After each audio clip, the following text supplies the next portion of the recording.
नमस्कार, मी डॉक्टर पंकज मडावी, विषय विशेषज्ञ पीक संरक्षण कृषी विज्ञान केंद्र मोहोळ येथे कार्यरत आहे। तर आज आपण उडीद व मूग पिकावरच्या काही किडी आहेत, काही रोग आहेत, याचं व्यवस्थापन कशा प्रकारे करायचं, एकात्मिकपणे व्यवस्थापन कशा प्रकारे करायचं ते आपण थोडक्यात जाणून घेऊया। तर शेतकरी बंधूंनो, आपल्याला माहितच आहे की मूग व उडीद यावर आपल्याला वेगवेगळ्या प्रकारच्या रोग पाहायला मिळतात। त्यामध्ये 3 वेगवेगळे प्रकार आहेत। पहिला आहे बुरशीजन्य रोग, जीवाणूजन्य रोग आणि विषाणूजन्य रोग, असे वेगवेगळे प्रकार रोगाचे आहेत। यामध्ये मुगाचा जर विचार केला, मुगामध्ये आपल्याला मेन म्हणजे येलो मोझॅक आहे, तांबेरा रोग आहे, त्याचबरोबर करपा आहे, असे वेगवेगळ्या प्रकारचे रोग आपल्याला या उडीद व मूग व उडीद पिकावर पाहायला मिळतात। किडींचा जर विचार केला, किडी सुद्धा आपल्या रक्षक किडी आपल्याला मेन पाहायला मिळते। ब्लॅक ॲफिड झालं, पांढरी माशी झालं, हे वेगवेगळ्या प्रकारचे जे रक्षक किडी आहेत या आपल्याला पाहायला मिळतात।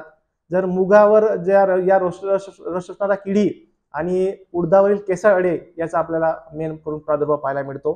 उडदावरील केसाळ अळीचा नियंत्रणासाठी आपल्याला क्विनॉल-फॉस 25% EC 1000 मिली 500 लिटर पाण्यामध्ये फवारणी, तसेच एखाद्या झाडावर केसाळ अळ्यांचा प्रादुर्भाव दिसताच ती झाडे उपटून याच्या ज्या अळ्या आहेत त्या नष्ट आपल्याला करून टाकायचे आहेत। त्याचबरोबर या पिकावर प्रामुख्याने भुरी आहे, पिवळा विषाणू आहे, या रोगाचा प्रादुर्भाव वाढतो।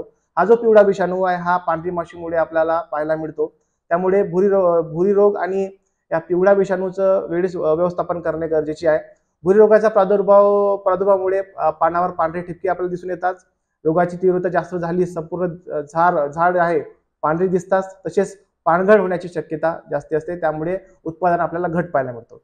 या रोगाच्या नियंत्रणासाठी आपल्याला कार्बनडाझिम या बुरशीनाशकाची 10 ग्राम प्रति 10 लिटर पाण्यात या अशी फवारणी करायची आहे। त्याचबरोबर पिवळा विषाणू या रोगाचा प्रसार करणारा जो पांढरी माशी आहे याचं व्यवस्थापनासाठी आपल्याला एकरी 15 पिवळे व 5 निळे चिकट सापळे लावणे गरजेचे आहे। त्याचबरोबर रोगग्रस्त झाडे तर दिसून येतील त्याला नष्ट करणे गरजेचे आहे।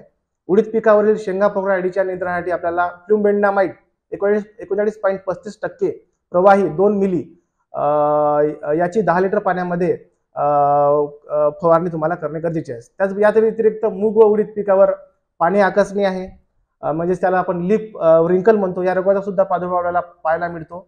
हा विषाणूजन्य रोग असून याचा तुडतुडा या किडीमार्फत आपल्याला प्रादुर्भाव पाहायला मिळतो। या रोगामुळे कोवडी पाने आकसतात, झाडाची वाढ खुंटते व उत्पन्नात घट होते। याच्यासाठी आपल्याला रोगग्रस्त झाडे दिसून येताच ती उपटून नायनाट करायची आहे व तुडतुडे या नियंत्रणासाठी आपल्याला उपाययोजना करणे गरजेचे आहे। धन्यवाद।